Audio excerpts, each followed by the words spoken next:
వి స్వరూప వచ్చి మనకు వాక్యాన్ని అందిస్తుంది. దెయ్యాలు, మంత్రాలు, క్షుద్ర శక్తులు ఉన్నాయా? చేతబడి, బాణమతి, చిల్లంగి నిజమా? అనుసంచలనాత్మక క్రైస్తవ మహాసభలకు విచ్చేసిన ప్రియులైన మీ అందరికీ మన ప్రభువైన యేసుక్రీస్తు వారి పేరిట వందనాలు తెలియజేస్తున్నాను. ప్రియులరా, నేటి సమాజంలో మంత్రాల గురించి ఎన్నో అపోహలున్నాయి. అయినా మనం దీని గురించి ఎక్కువగా స్పందించిన అవసరం లేదు. కానీ నేడు బైబిల్ పట్టుకున్న క్రైస్తవులు కూడా మంత్రాలకు భయపడుతున్నారు.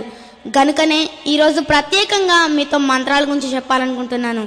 ప్రియులరా, ఈ మంత్రాలను అనేక సందర్భాలలో మనం వింటూ ఉంటాం. అనేక దేవాలయాలలో ఒక మనిషి ఆరోగ్యం బాగోకపోతే ఆ మనిషి ఆరోగ్యాన్ని బాగుగా ఉంచమని దేవునికి మంత్రాలు చదువుతూ మంత్రించిన తాయెత్తులను వారికి ఇస్తారు.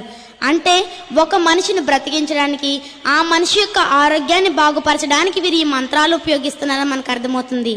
అయితే ఈ మధ్య సినిమాలలో, పురాతన కాలం నుండి ఉన్న గ్రామాలలో మనం చూస్తుంది ఏంటండి, ఒక మనిషి మంత్రాలు చదువుతూ నిప్పుల మీద బూడిద చల్లగానే అప్పుడు ఆ నిప్పుల నుండి కొన్ని భయంకరమైన పక్షులు వచ్చి తాము చంపాలనుకుంటున్న మనిషిని చంపేస్తాయట. అంటే ఈ మంత్రాల ద్వారా ఒక మనిషిని బ్రతికించడమే కాక ఆ మనిషి యొక్క ప్రాణాన్ని తీయవచ్చని, ఆ మనిషిని హింస పెట్టవచ్చని, ఆ మనిషి ఆరోగ్యాన్ని పాడు చేయవచ్చని మనకు వినబడుతున్న మాటలు అర్థమవుతుంది. ప్రియులరా, అసలు ఇవి ఎంతవరకు నిజమంటారు? ఒక మనిషిని మరో మనిషి మంత్రాల ద్వారా చంపగలడన్న మాట ఎంతవరకు వాస్తవం? అసలు దేవుడు ఈ మంత్రాల గురించి బైబిల్లో ఏమైనా రాయించాడా? ఇప్పుడు ఆలోచిద్దాం. ఈ మంత్రాలను మంత్రించే వారిని మాంత్రికులు అంటారు. వీరు ఎలా మంత్రిస్తారో దేవుడు ఒక మాట చెప్తున్నాడండి. కీర్తనల గ్రంథం 58వ అధ్యాయము 5వ వచనము. కీర్తనల గ్రంథము 58వ అధ్యాయము 5వ వచనము. మాంత్రికులు ఎంత నేర్పుగా మంత్రించినను అంటున్నాడు.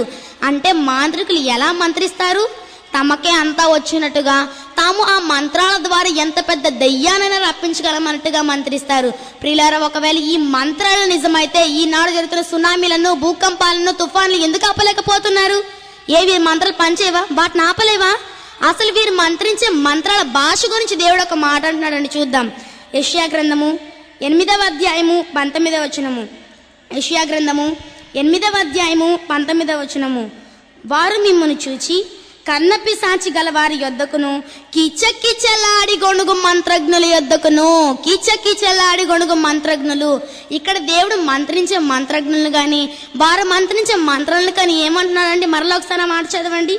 కిచకిచలాడి గొణుగు మంత్రజ్ఞులు, గొనగడం అంటున్నారు. ప్రియులారా, అసలు గొనిగే దొరకని అర్థమవుతుందా? ఎవరికి అర్థం కాదు. ఆ గొనిగేది కూడా కిచకిచలాడుతూ గొనుగుతారట. కిచకిచలాడడం అంటే పక్షి కిచకిచ కిచకిచ అని అరుస్తూ ఉంటుంది. దాని భాష మనకి ఏమైనా అర్థమవుతుందా? అర్థం కాదు. అలానే ఇలా మంత్రాలు మంత్రించే మాంత్రికులు కూడా మనిషికి అర్థం కాని భాషలో, అనగా ఓం భీం క్రీమ్ అని మనిషికి అర్థం కాని పదాలను ఉపయోగిస్తారు. క్రీమ్ అంటే ఏమనుకుంటున్నారు? ఫేస్ క్రీమ్ కాదు, ఐస్ క్రీమ్ కాదండి.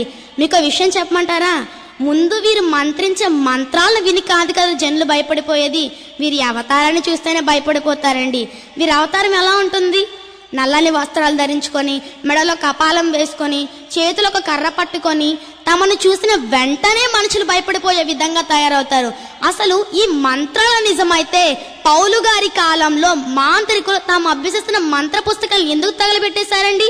ఒకసారి ఆ సందర్భాన్ని చూద్దాం. అపోస్తలుల కార్యములు 19వ అధ్యాయము 19వ వచనము. అపోస్తలుల కార్యములు 19వ అధ్యాయము 19వ వచనము.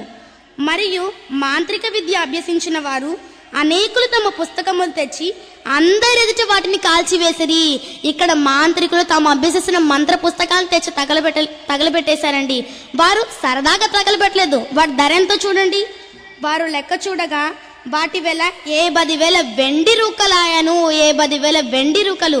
అప్పుడే 50,000 వెండి రూకలు అంటే మరి ఇప్పుడు చెప్పనక్కర్లేదండి. అంత విలువగల పుస్తకాలనే వారు తగలపెట్టేశారంటే అందులో ఏమీ లేదని కదండి. అందులో ఏమీ లేదనే మనం గ్రహించవచ్చు. పౌలు గారి కాలంలోనే, అనగా మొదటి శతాబ్దంలోనే ఇలాంటి దొంగ మాంత్రికులు చేసే మంత్రాలు తప్పని పౌలు గారు బహిరంగంగా తెలియజేసి వాటిని బహిరంగంగా తగలబెట్టించేశారు. అలానే ఈ 21వ శతాబ్దంలో ఇలాంటి దొంగ మాంత్రికులు మంత్రాల పేరుతో ప్రజలను మోసం చేస్తున్నారు. ఇలాంటి వారిని పట్టాలనే రెసిడెన్షియల్ బైబిల్ ఓపెన్ యూనివర్సిటీ పుట్టుకొచ్చింది. ఇక ఈ మంత్రాల పేరుతో ప్రజలను మోసం చేసే వరకు చివరిగా పట్టే గతేంటో తెలుసా అండి? ప్రకటన గ్రంథము 21వ అధ్యాయము 8వ వచనము. ప్రకటన గ్రంథము 21వ అధ్యాయము 8వ వచనము, మాంత్రికులు అగ్ని గంధకములతో మండు గుండంలో పాలు పొందుదురు. ఇలా మంత్రాల పేరుతో ప్రజల్ని మోసం చేసే వారికి చివరిగా పట్టే గతే వారు యుగాలు మండే అగ్నిగుండంలోకి వెళ్ళిపోతారు. గనక జాగ్రత్త. ఇప్పుడు దెయ్యాలు లేవు, మంత్రాలు లేవు, కానీ అపవాది అనే దెయ్యం ఉంది, దాని తంత్రాలు ఉన్నాయి. దాని తంత్రాలు అంటే వినాలనుకుంటున్నారా? అయితే మా ఆత్మీయ తండ్రి లాజరస్ ప్రసన్న బాబు గారు గలం ద్వారా వినడానికి సిద్ధపడండి.